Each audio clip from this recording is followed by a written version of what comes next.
Hello, how you guys? Hey, Joe and Ronnie and Kent. I just have a quick question on because I know you keep on saying that you want to have things fixed, like through in biology books. If you find an error, you want to correct it. In one of your handouts from the ninth edition, this had brought up to you before that there were some mistakes in the citations for, like you said, there was one part baby Dima was 40,000. Dated 40,000 years old. Another part was dated 26,000 years old. You cited the quaternary stratigraphic nomenclature in unglaciated Central America Geological Survey professional paper 862 from 1975. Baby Dima had not been discovered until 1977 and was discovered in Siberia. Now, I know you've addressed this before, and you said the claim had come from, I think, ICR or AIG, I can't remember, but are you still using that claim now that you've known that the citation material was incorrect in the documentation? I have not spoken on that topic in 9 years. I've been locked up in federal prison for the dumbest law ever. So I have not given that presentation in 9 years. So no, I've not used that. If someone corrects me, I do correct it. I want my presentation to be correct, okay? But that is I would say, a really minor point, since I'm not asking the taxpayers to pay my salary to do this. I think you should be more concerned about correcting the textbooks like this 2015, this year's biology textbook, still teaching the whale has vestigial hind legs when it does not. Those bones have been proven a century ago or more to be part of the whale's reproductive system. But do you agree that information is information? Information should be corrected. And the citation you give doesn't have this. I mean, it's in your handbook. It doesn't have this information in that citation. The dates are not mentioned. Dima is not mentioned. And even the second citation on page 55, the next one saying the lower leg of the Fairbanks Creek mammoth had a radiocarbon dating age of 15,380 RCY, radiocarbon years, while its skin was flesh was 21,300 RCY. You're familiar with that one as well. When you look at the documentation, it is in there, but it's two separate mammoths, 8 years apart, found in two different locations, radiometrically dated at two different times. And one of them was invalid because it had the collector had inappropriately put it in glycerin, which was an organic base, so it's going to give an invalid radiometric date. So on one page, you have two mistakes, I would say, because the documentation doesn't support those claims. So I'm just asking for future reference. Are you no longer to use those two claims? Well, I will certainly correct it. If you send me the correct information with documentation, I will correct it. Do not intentionally lie. Now, are you concerned about correcting this, or just concerned about? If anything is factually incorrect in a biology book, absolutely needs to be corrected. Good. And I have noticed in a few books there haven't been minor errors, and they do get corrected over a period of time. Just like anything else, when you have a large text of material, errors creep in. But if you think that the rail homology is incorrect, find a peer-reviewed study that shows it is correct, submit it, and let them judge if it is invalid or not. The homologies are found to be incorrect. That's how it's done. Until that is submitted, then those are what stands. So you have to actually demonstrate that it is false information. If it is, absolutely get changed, just like I'm asking you to do in your handbook here from the two claims that I mentioned, which I can demonstrate are mistakes. I can't go back and correct something once it's printed and out there like no, that. Going forward for future reference. Yeah, I'm not asking you to invent time travel again. Okay, absolutely. I correct everything I can as it's pointed out. I will send it in an email to you. Is that fine? With all the detailed spelled out perfectly? I have about 6,000 email in my box waiting to be answered, so if you expect a quick answer, I'll do the best I can. But yes, sir, I appreciate it. Look for Steve McRae. Okay, but I appreciate your time on that question, Kent, okay? Thank you. Ronnie, somebody else can ask a question now if they want. Just for reference, this is the Creationist Handbook written by Mr. Hovind with the two claims that I specifically referenced in my questions to him. I have also included the Radiometric journal from which these claims are cited, which can eventually be found to be the original citation material, to show that, in fact, there is no mention of baby Dima in this journal, and that the reference to the Fairbanks Creek mammoth was actually two different mammoths found at two different locations and times, one of which was a baby mammoth which had been contaminated by the collector.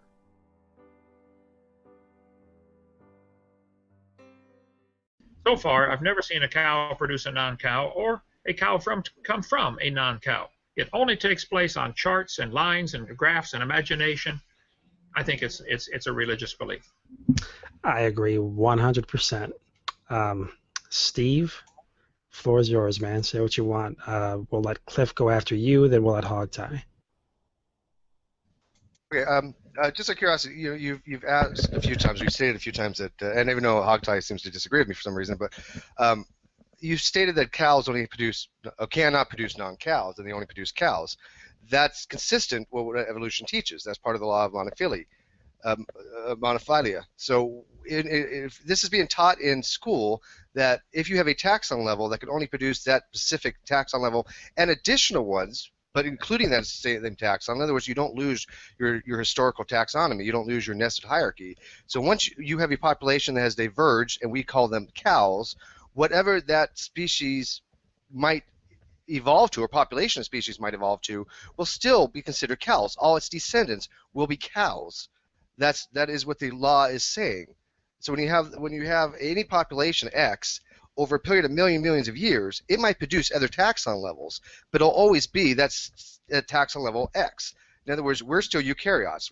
We're still vertebrates. So what school can you reference that is teaching that a species can produce a species that is not the original species? Well, in other words, a school that's saying dogs can produce non-dogs. What book is teaching this? I'd like to know. All of the books are teaching, if you go back, now you're looking forward in time, dogs will always produce dogs and cows will always produce cows. Thank you very much. I agree.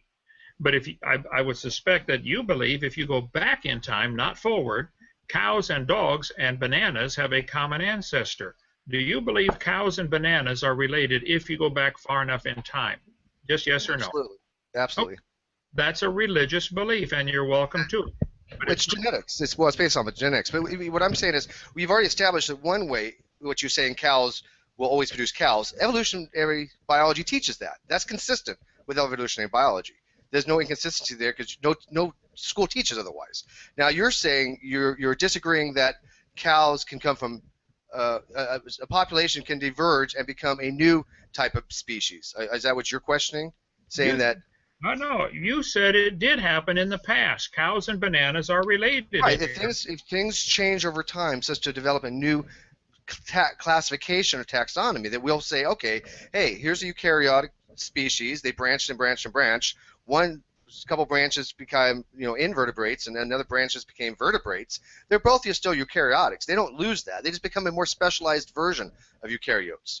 So if a cow population down the line has some kind of new species, they're still going to be cows, but there'll be a special kind of cow. There'll be what's called a subspecies.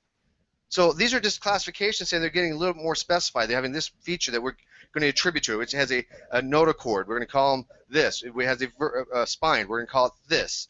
They have symmetry. We're going to call them this. All these different classifications are based upon how things develop as a population over time. That's consistent with the theory. That is what the theory teaches, yes. You're saying that this teaches that a cow can produce a non-cow. What school teaches this? I'd like to ask, because no biology book I've ever says that. Listen carefully. Oh my God. Do you believe a cow came from a non-cow? A population of cows have diverged from a populations of non-cows. What evidence do you have for that? The genetic markers, the genetics on the nucleotide sequencing that can show the only way these will be possible is through what's called vertical gene transmission. In other words, if you look at your genome and your cousin's genome and you compare them to your grandfather's genome, you have to say, hey, look, we came from that similar grandparent. That is genomics. So that's what we do in phylogeny. The same principles involved, that if you look at the genetic record, the only explanation scientifically would be vertical gene transmission or common descent, or as you would probably say, common design, I think would be your way of getting around that, which is not holding to methodological naturalism or science.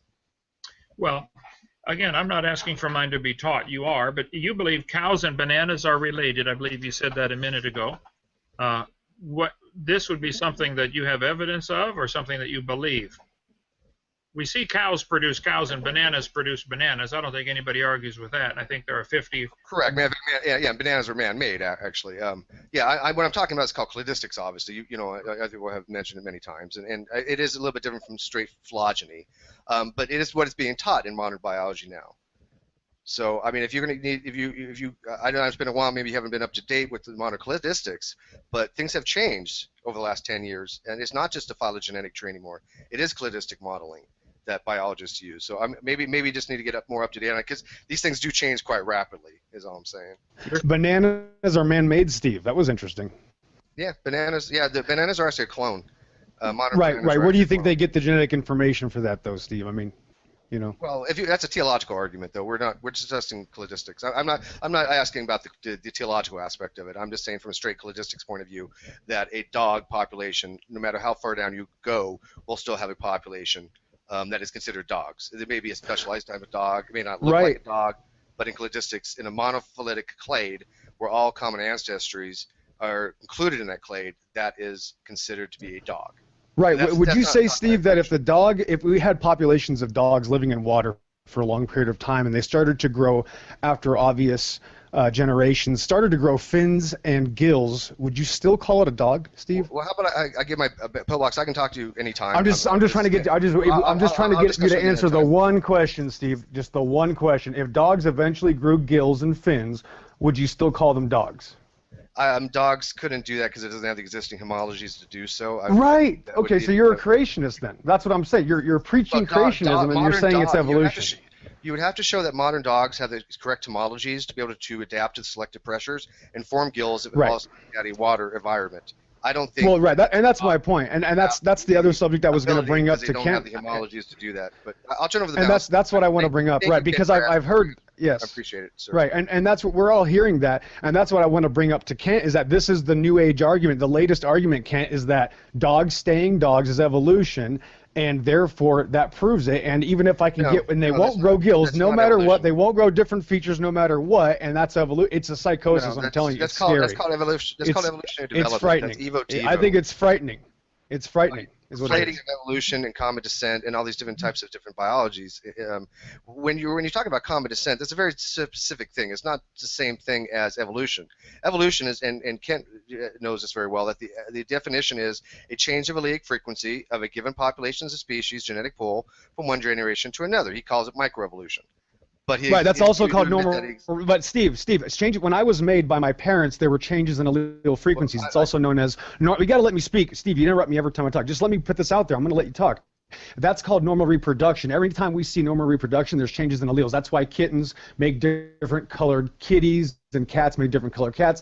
That's normal reproduction. Yes, you continue to use the word cladistics, which means because of similarity, therefore they are related. That's exactly the same old tale. The evolution books, that all the ones that I own, say the exact same thing. Because things are similar, ergo cladistics, they must be related. But it has nothing to do with evidence. It has to do with the presupposition. But you're now saying that dogs are going to make dogs for eternity, and that's all dogs are going to make, therefore evolution. And that's why I can't believe that evolutionists are now saying this, and it's hard for me to imagine that, I don't know how much longer Kent Hovind's going to be able to do this because you're arguing for creation now.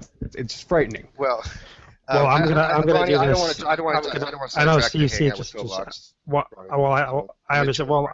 Well, I haven't broadcasted because he can talk freely if he wants to because I don't want there to be interrupting.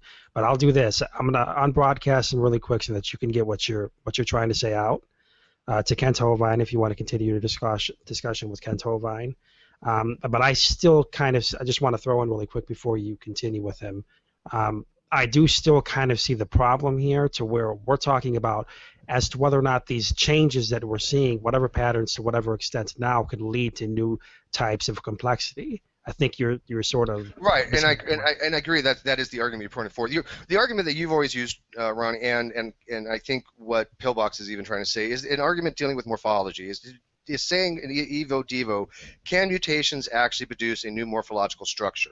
That's more the argument than it is with cladistics or biology or a phylogeny, correct? I mean, you're saying where does this quote-unquote new information come from? Can it be demonstrated that does it have to be an existing homology that it acts upon, or can mutations produce these radical new body plans, right?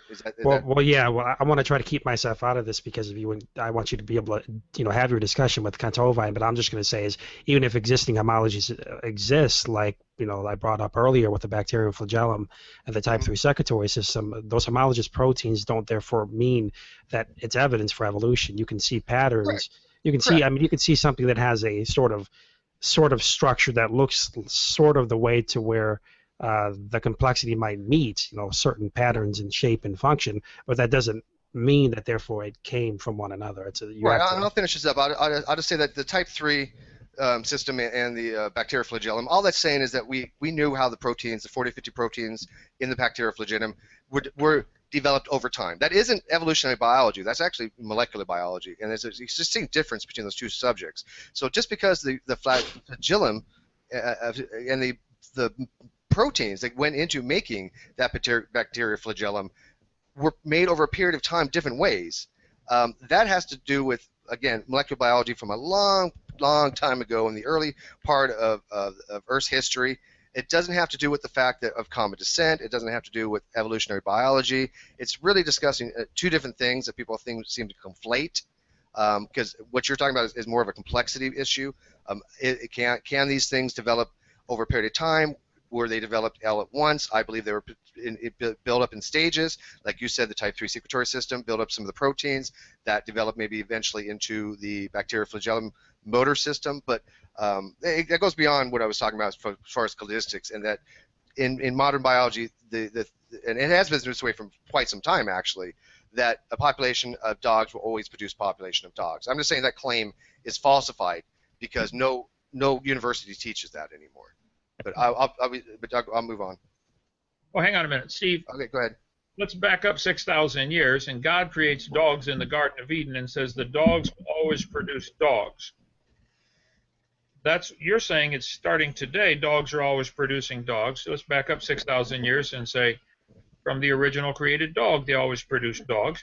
That's what the creationists teach. That would be consistent, except the only problem is, and Joe brought this up earlier, with the creationist model, you have to have what's called hyperspeciation.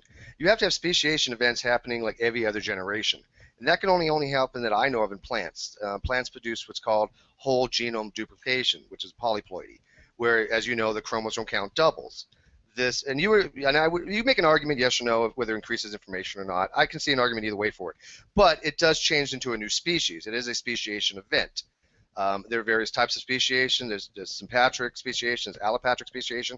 These things are not science fiction. These things we have observed. I mean, and the creationist model that's put forth by creationists specifically use allopatric and sympatric speciation in order to promote Noah's Ark speciation. In other words, the speciation from all the animals in Noah's Ark. They require those two types of speciation. The only difference is they require a very, very rapid rate of speciation, and I would say maybe a very, very high mutation rate as well.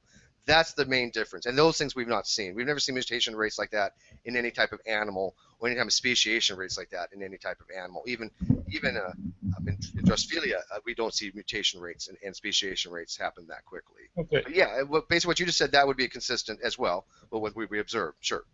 Would you consider a Great Dane and a Chihuahua different species? Well, they're breeds because we artificially select for them. Are they different? So they're both Canis lupus. They're both wolves. They're not different species. No, they're Canis domesticus. They're not Canis lupus, but well, Canis lupus domesticus. They are. Yeah. Okay. So a Great Dane and a Chihuahua you said they're the same species. You keep talking about a speciation event, a rapid species. I think any dog breeder will tell you they could probably take generic dogs and in 20 or 30 generations develop a Great Dane or a Chihuahua, your choice. Well, you can't take a Chihuahua and get a Great Dane from it later on. I did not say that. Okay.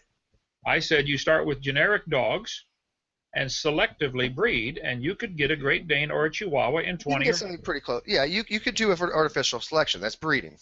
Correct. Yes. Natural selection only selects. You might get, if we turned all the dogs in the world loose in Alaska, only the thick-furred husky type are going to survive. The climate is going to kill the rest of them. Okay? That's not creating an elephant or a bird out of it. It's selecting a slice of an existing gene code, the thick-furred that already existed in the gene code.